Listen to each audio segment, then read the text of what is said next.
Welcome friends, स्वागत है आपका मेरे इस BST की सीरीज़ में व्यावसायिक अध्ययन हिंदी मीडियम स्टूडेंट्स के लिए क्लास 11th।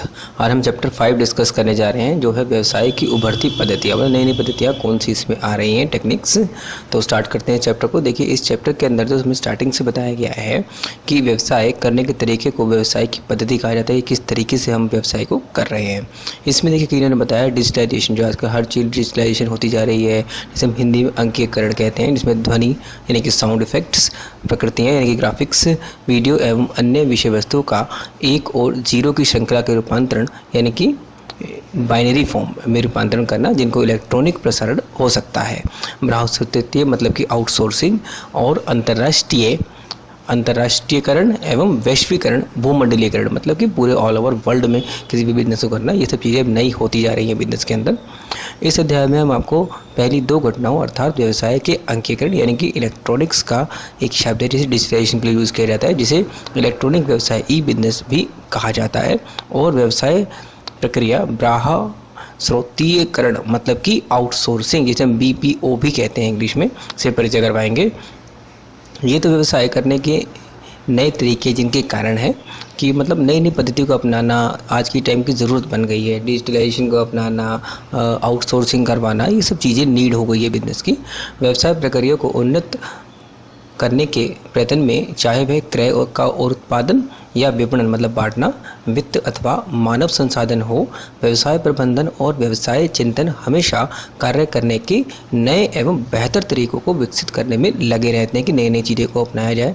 उभरती तकनीकों से लाभ प्राप्त करने की चाह से भी आशय यही है कि एक गतिविधि के रूप में व्यवसाय लगातार विकसित होता रहे, मतलब आगे बढ़ता रहे, ताकि नई नई टेक्निक्स को हम यूज़ करेंगे तभी व्यवसाय आगे बढ़ेगा। अगर हम पुरानी टेक्निक्स पे चलते रहेंगे तो व्यवसाय के आगे हम वृद्धि नहीं कर पाएंगे।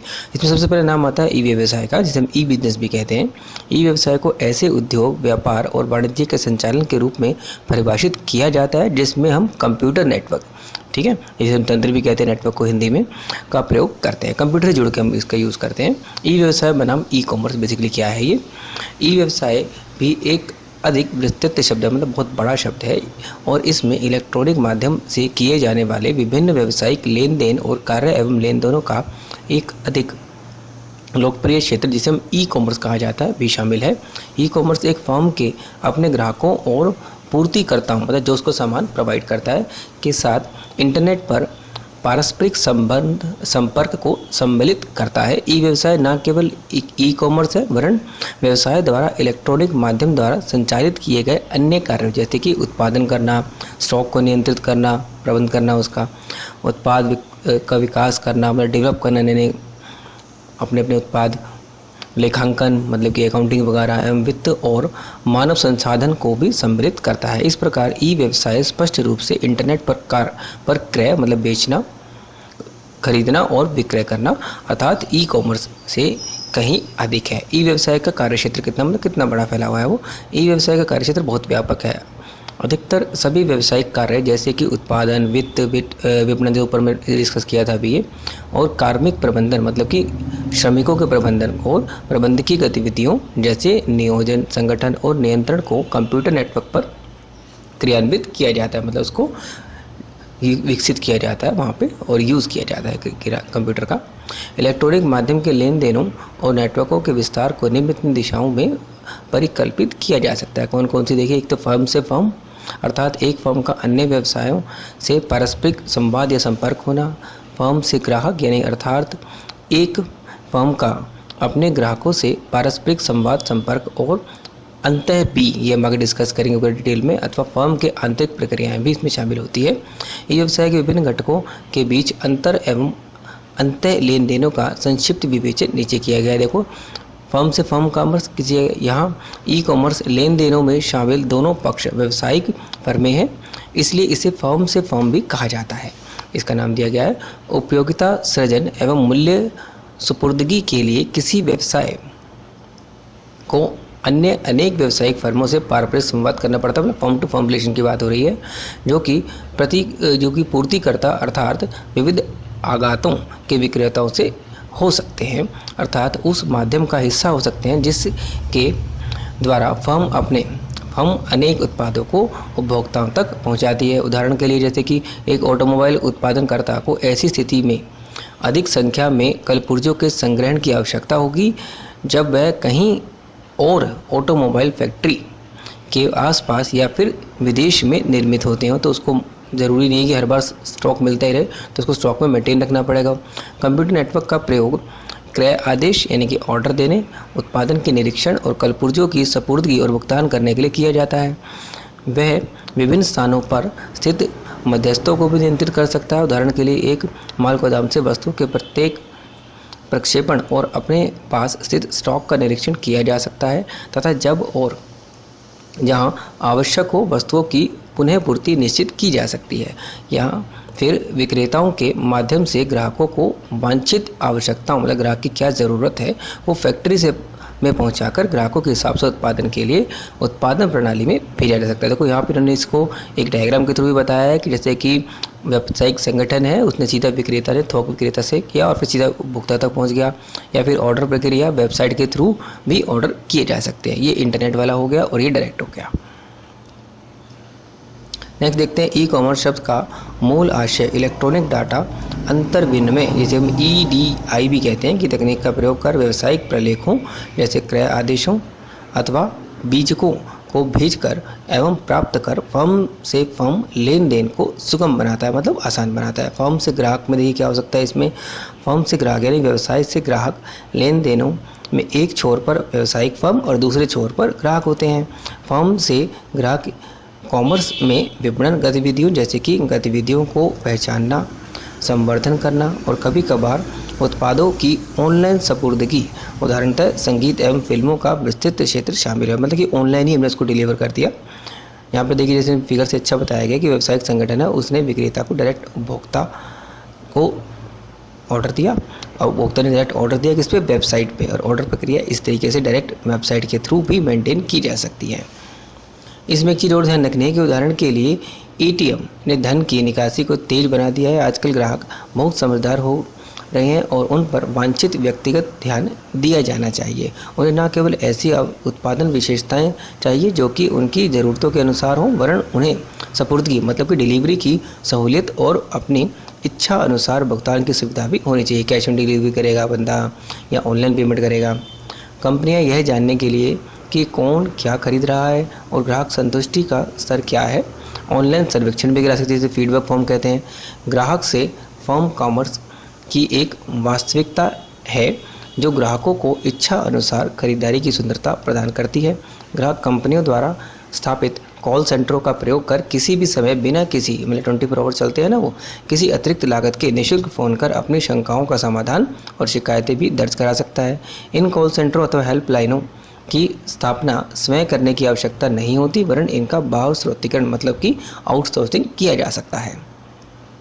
अंतः बी कॉमर्स ये क्या होता है, देखिए यहाँ इलेक्ट्रॉनिक लेन देनों में सम्मिलित पक्ष एक ही व्यावसायिक फर्म के भीतर ही होते हैं, इसलिए उसे अंतः बी कॉमर्स कहा जाता है। मतलब एक ही फर्म के अंदर है। वृहद मतलब बहुत बड़े रूप से अंतः बी कॉमर्स के प्रयोग के कारण ही यह संभव हुआ है कि फर्में लचीले उत्पादन की ओर उन्मुख हो रही है मतलब कि उसकी तरफ जा रही है। कंप्यूटर नेटवर्क के प्रयोग से विपणन विभाग के लिए यह संभव बनाया है कि वह उत्पादन विभाग के सतत उसके अंदर यानी कि संपर्क में रहे और प्रत्येक ग्राहक की आवश्यकता अनुसार उत्पादन कर सके। मतलब डायरेक्ट उसका इन्वॉल्वमेंट हो रहा है उपभोक्ता के साथ। कुशल माल सूची एवं नकद प्रबंध, मशीनरी एवं संयंत्र के वृहद इस्तेमाल, ग्राहक कार्यदेशों के कुशल संचालन और मानव संसाधन के कुशल प्रबंधन के लाभ भी उठाए हैं उसने।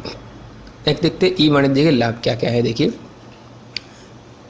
व्यवसाय संगठन को लाभ क्या होता है कि बाजार स्थान का राष्ट्रीय एवं अंतर्राष्ट्रीय बाजारों को विस्तार हो जाता है, प्रचालन लागत में बहुत कमी आती है, आपूर्ति श्रृंखला प्रबंध में खींच यानी कि जंक्शन की सुविधा मिल जाती है, प्रतिस्पर्धियों पर प्रतिस्पर्धा का लाभ मिलता है, उचित समय प्रबंधन मतलब कि टाइम मैनेजमेंट तथा व्यवसाय प्रक्रिया को बल मिलता है। बड़ी फर्मों के साथ साथ छोटी फर्मों का भी सह अस्तित्व बना रहता है क्योंकि उनके साथ कॉन्टैक्ट में रहती हैं वो।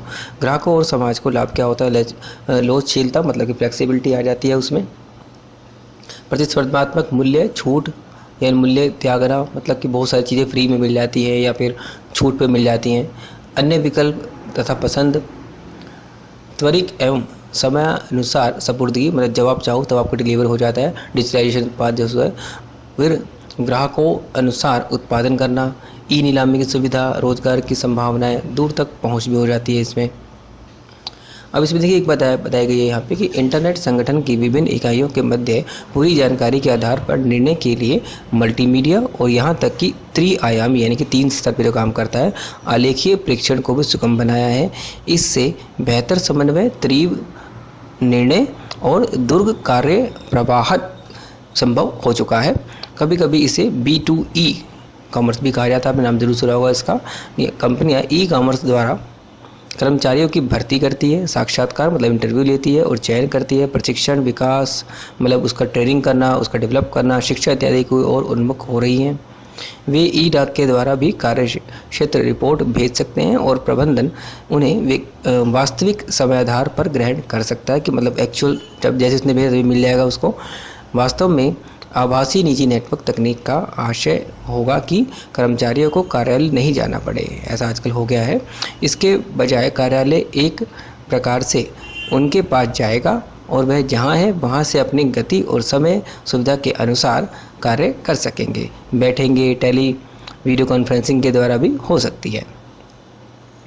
ग्राहक से ग्राहक कॉमर्स में इस तरह का वाणिज्य उस प्रकार की वस्तुओं के लेन देनों के लिए अधिक उचित है जिनके लिए कोई स्थायी बाजार या तंत्र नहीं होता है। उदाहरण के लिए किताबों तथा कपड़ों की बिक्री नगद अथवा वस्तु विनिमय आधार पर की जा सकती है। ई कॉमर्स तकनीक ऐसे लेन देन को बाजार प्रणाली सुरक्षा उपलब्ध कराती है जो कि अन्यथा लुप्त हो गई होगी यदि क्रेताओं और विक्रेताओं को आमने सामने के लेन देनों में अनामतापूर्वक मतलब कि बिना नाम बताए संपर्क स्थापित करना होगा।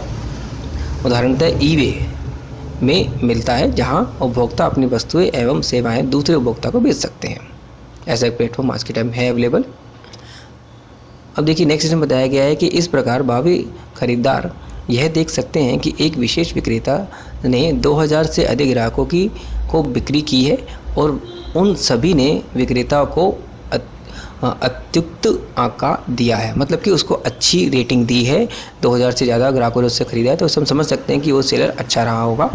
एक अन्य उदाहरण में भावी खरीदार देख सकता है कि विक्रेता ने इससे पहले सिर्फ 4 बार बिक्री की है और सभी चारों ने विक्रेता को दयनीय मतलब कि बेकार आंका है। इस तरह की सूचनाएं सहायक होती हैं। भुगतान मध्यस्थ की तरह काम करता है। पेपैल आपने सुना होगा, इस तरह का एक अच्छा उदाहरण है। किसी अनजान विश्वसनीय यानी कि अविश्वसनीय पर भरोसा न कर सके विक्रेता से सामान सीधे खरीदने के बजाय क्रेता धनराशि सीधे पेपल के पास भेज सकता है। वहाँ से पेपल विक्रेता को सूचित कर देता है कि यह धनराशि तब तक अपने पास रखेगा जब तक कि वस्तुओं कलदान ना हो जाए, मतलब का पूरा उसको दिया ना जा सके और क्रेता द्वारा स्वीकृत ना कर ली जाए। मतलब पूरा का पूरा बीच में एक मीडिएटर का काम करता है पेमेंट गेटवे के थ्रू। आपने याहू समूह के बारे में भी ज़रूर सुना होगा, जिस प्रकार एक वाहन स्वामी यातायात जाम में फंसने पर अन्य लोगों को रेडियो पर उस स्थान की यातायात स्थिति संबंधित संदेश देकर सावधान कर सकता है। ऐसा हो गया है आजकल। उसी प्रकार एक भुक्तभोगी ग्राहक मतलब जो ऑलरेडी इस चीज़ को भुगत चुका है, एक उत्पादक सेवा विक्रेता से संबंधित अनुभवों को अन्य लोगों के साथ बांट सकता है, जैसे हम रेटिंग्स देना कहते हैं, फीडबैक देना कहते हैं। और सिर्फ एक संदेश लिखकर वह मतलब कि एक कमेंट लिख के और इसे पूरे समूह की जानकारी में लाकर अन्य लोगों को भी सावधान कर सकता है। यह नितांत संभव है कि समूह दबाव के चलते समस्या का समाधान भी निकल जाए, क्योंकि वो हर कोई चाहेगा कि उसके गलत कमेंट्स ना आए। ई व्यवसाय बनाम पारंपरिक व्यवसाय में क्या फ़र्क है देखिए। ई व्यवसाय के लाभ क्या है। निर्माण में आसानी एवं निम्न निवेश आवश्यकताएं इसमें होती है, निवेश बहुत ही कम करना पड़ता है। इंटरनेट तकनीक का लाभ छोटे अथवा बड़े व्यवसायियों को समान रूप से पहुंचता है। यहाँ तक कि इंटरनेट पर इस लोकप्रिय उक्ति के लिए भी उत्तरदायी है कि नेटवर्क से बंधे व्यक्ति एक फर्म में नेटवर्थ पूंजी व्यक्तियों से ज़्यादा कुशल होते हैं। यह देखिए आपने अच्छा एक चित्र बताया गया है कि विज्ञापन प्रेषित करने में एक वेबसाइट ने किया, वस्तु विक्रय की इच्छा करना उपभोक्ता ने वेबसाइट को देख के किया, फिर वस्तु क्रय की इच्छा करना उपभोक्ता ने किया, वस्तु प्राप्त की राशि का भुगतान किया। ये ई कॉमर्स में ऐसा होता है। कुछ ई व्यवसाय अनुप्राय दिए गए हैं इसमें। चलिए इसके बारे में हम नेक्स्ट वीडियो में डिस्कस करेंगे यहाँ से। ठीक है, तो अगर देखिए वीडियो को पसंद आता है तो ज़रूर लाइक कीजिए, चैनल को सब्सक्राइब कीजिए ज़्यादा से ज़्यादा और शेयर कीजिए अपने फ्रेंड्स के साथ। कमेंट ज़रूर कीजिए, मैं इसकी क्वेरी का आंसर जल्द से जल्द दूंगा। Thank you friends.